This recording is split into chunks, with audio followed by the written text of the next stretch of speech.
years ago, consumers around the world were horrified to learn their cars polluted up to 40 times more than promised. After nearly a year of investigation into the tentacular Volkswagen emissions scandal, the European Parliament can now definitively say what went wrong. The facts were there. The fact that these cars polluted much more than they were allowed to do. But we did not, well, the Commission did not, and the Member States did not go and investigate what went wrong. The Member States were very, very weak in their implementation of European law. They were more focusing on the interest of national car industry than the interests of the normal citizens and air quality. The solution? More European oversight, more information for consumers, and new tests on the road. Wir wollen, dass jetzt eine bessere Luftqualität ermöglicht wird, indem die Grenzwerte auch im realen Fahrbetrieb eingehalten wird. Und da ist, glaube ich, der erste Schritt, dass wir dieses RDE, die Real Driving Emissions, einführen. Da sind wir auf einem guten Weg. Legislation voted through Parliament this week binds member states to test at least 1 out of every 5 cars on the road. The Commission would also have more power to audit national surveillance authorities and do controls directly if needed.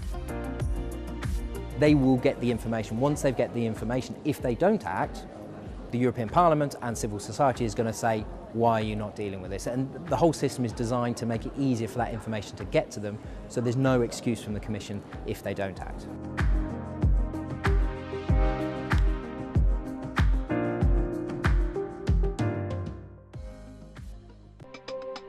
From conflict zones to the streets of Europe, EU governments, institutions and firms increasingly use private security companies or PSCs to beef up protection of military, diplomatic and civilian installations and buildings.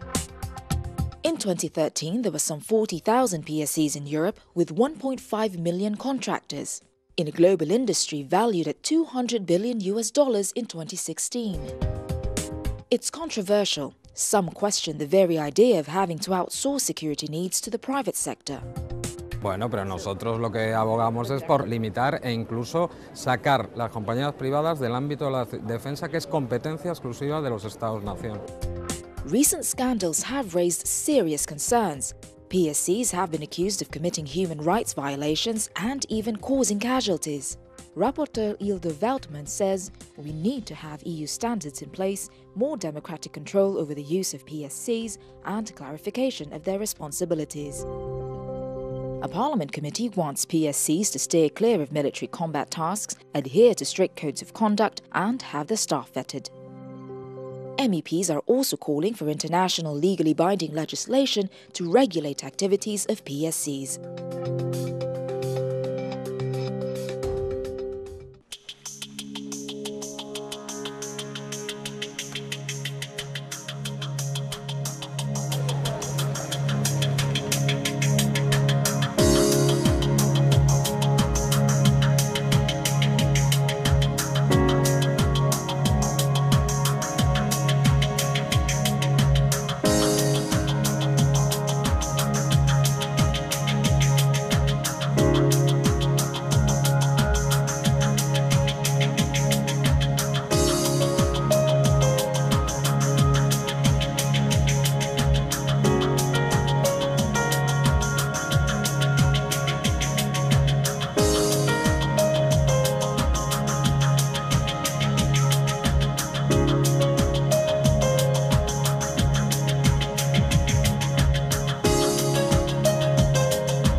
The European Parliament is legislating on cookies, and no, not the kind you can dip in milk. It's a small piece of data aimed to make your life easier. It remembers your login details, what's in your shopping cart, or which articles you've already read. But cookies can also help advertisers choose which ads work best. Currently, when you go to a website, an annoying little banner pops up to ask whether you're okay with cookies tracking your behavior. New European legislation in the pipeline wants to make it simpler. You'll be asked just once by your browser whether you accept cookies for all websites and apps. The so-called innocuous cookies that do not store personal information will not require the user's consent. News publishers welcome the modernization of the consent system. But they're also skeptical. They argue that creating a general on-off switch will leave them in the dark about their own users. They're afraid that this would concentrate more data power into platforms and browser providers such as Facebook, Google, and Apple.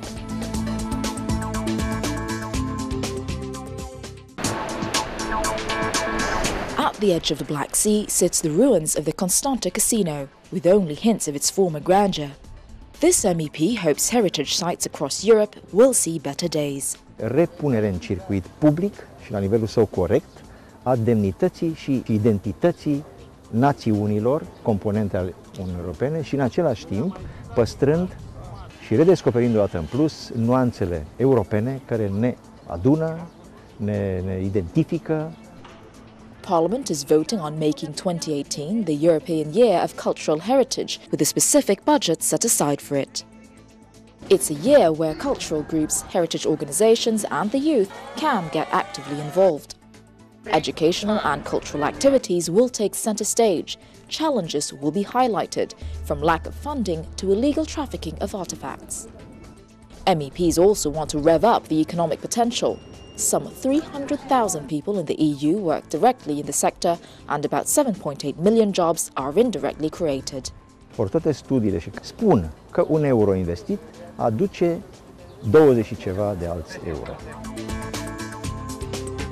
Diaconou says there's a lot of work to be done. A year dedicated to Europe's tangible and intangible treasures is a start.